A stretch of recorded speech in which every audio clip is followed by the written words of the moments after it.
Hello and welcome into this week's ARCA Series Rewind show right here on Racing News Now. As always, I'm your host, Garth Allen. Thank you once again for joining me today.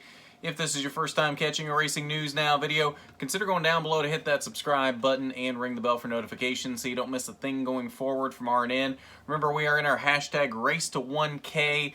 The quicker we get to 1,000 subscribers, the quicker we are able to give you mobile live streaming from the track, which will greatly improve the quality and quantity of coverage we're able to give you from the track. So many different things that we can do once that is available to us. So definitely, if you are not subscribed yet, it is free to do. Go down below and hit that button for me. So on today's ARCA Rewind show, we are looking back at the 7th race of the 2020 ARCA Menard Series season, the Short Lunch 150 from the 7/8 mile Iowa Speedway, 150 laps, 131.2 miles. And this was a very one-sided race, dominated by the one driver that I think at this point we just kind of expect to dominate every ARCA race. I said it in the watch party that once this one particular driver took the lead, it was never going to change after that point, and it didn't. He got some strong challenges from other drivers at different points, but never really had that much contention throughout this race.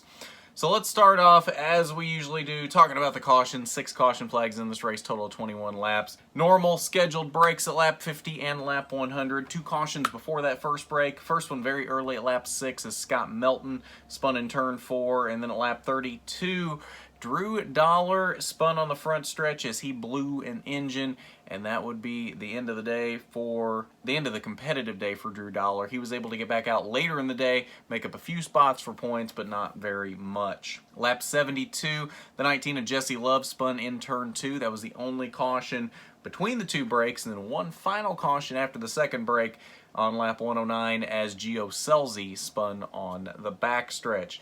Only 2 leaders in this race. As you can see here, Ty Gibbs led the most laps at 140 laps. Chandler Smith led the first 10 laps, but then it was all Ty Gibbs after that point, taking his 3rd victory of the ARCA Menard Series season, 4th overall after winning at Toledo in the ARCA Menard Series East. It has been just a fantastic season for Ty Gibbs, and he continues to basically steamroll the competition in ARCA right now.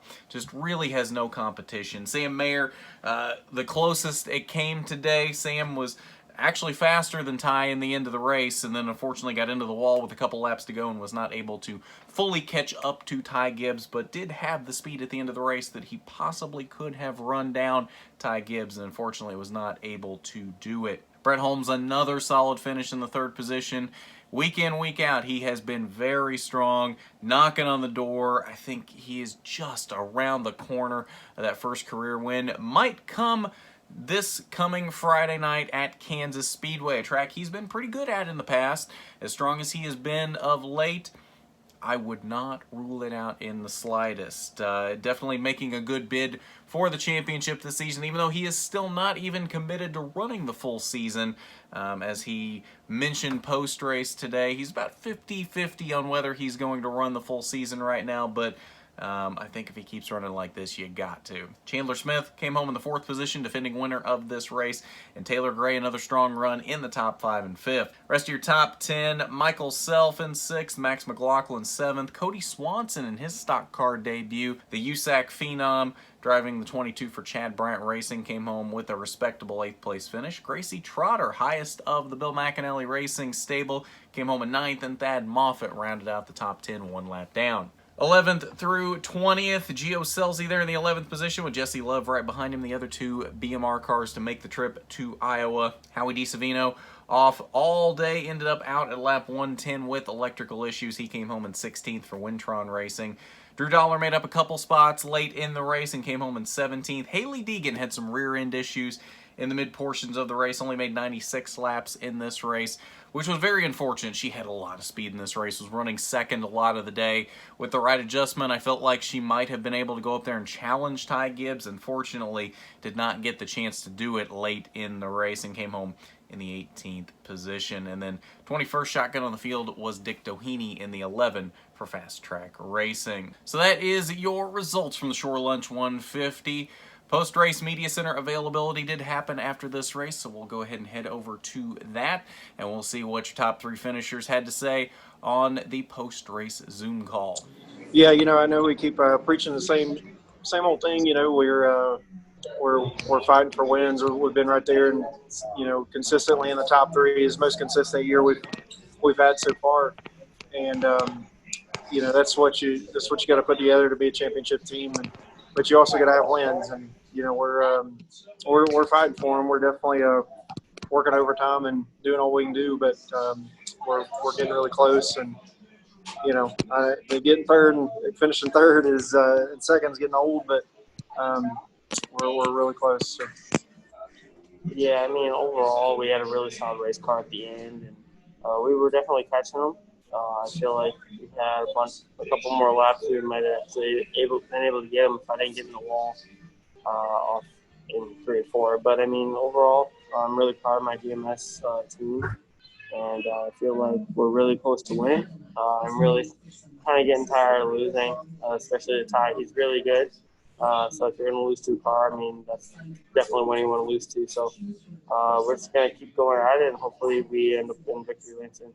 Sorry. It's been a pretty good run for us, man. It's been fun. No matter how many ones I got, I wish I won 2 at the beginning of the year. That one still bothers me. So, I just keep pushing, and, we got really loose there. I don't know if they lit oil or something now. I got loose. Sam got loose there at the end. It was pretty sketchy, but it was just a fun time. I can't thank everybody enough at Monster and JGR and Vegas Racing. Everybody back at the shop at Toyota, just everybody that helps the field, man. It's been a good run. I've been having fun, man. It's the best part.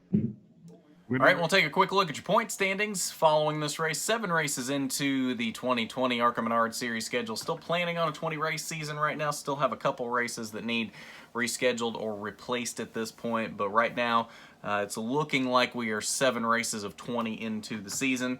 Michael Self now leads by 19 points. That is a net loss of 3 points after coming into this race ahead, 22 points ahead of a tied Brett Holmes and Drew Dollar, who were tied for second. Brett Holmes has assumed that second position now, 19 points back. Drew Dollar and Haley Deegan lost a lot of ground in this race. 33 back for Drew Dollar in third, 36 back for Haley Deegan in fourth. And Thad Moffitt continues to slide. He is now 57 points back there in the 5th position. About to lose the 5th position to Ty Gibbs, who has not even run every race this season. So make of that what you will. It has not been a good season thus far for Thad Moffitt. Still not 100% sure if he's running the full season or not, but has run every race so far. So you got to assume he probably is. But it's been a rough start to the season for Thad Moffitt. Hopefully he can turn it around here going forward. But that is your point standings following the Shore Lunch 150 from Iowa. And I believe that will do it for us on this ARCA Rewind show. As usual, NASCAR Heat 5 stream coming up Wednesday at 6 p.m. as we continue our career mode there. Next ARCA race is Friday night, a late one, 10 p.m. Eastern from Kansas Speedway. That race replaces this year's Chicago race. So, of course, we will have a watch party for that one. It'll be a late night on Friday night, both for this and for the Rewind show. But come hang out with us and watch Kansas. It will be on Fox, so there'll be a lot more available for those of you to watch along with us, unlike the MAV TV and Track Pass races. So come on out and watch the race with us on the watch party Friday night. It'll be a fun time as usual, but I'm sure we'll have some other stuff coming up for you here throughout the week as well, so keep an eye out. If you're not subscribed, like I said, make sure you are, and you hit that notification bell so you get your notifications turned on. That way you don't miss a thing at all coming up here on RNN. Remember, hashtag Race to 1K. If you're not subscribed already, make sure you do. And the quicker we get there, the quicker we can have our mobile live streaming from the track. As always, thank you to our patrons, President Gambit and Regional Manager William Holmes. Thank you for your contributions to RNN. It is great, and it will definitely help us in the long run once we get back to the track and help us give you some better coverage there as well. So if you would like to be a patron, the link is down below in the description, patreon.com/racingnewsnow. But at that, this has been the ARCA Menard Series Rewind Show. I'm Garth Allen for Racing News Now.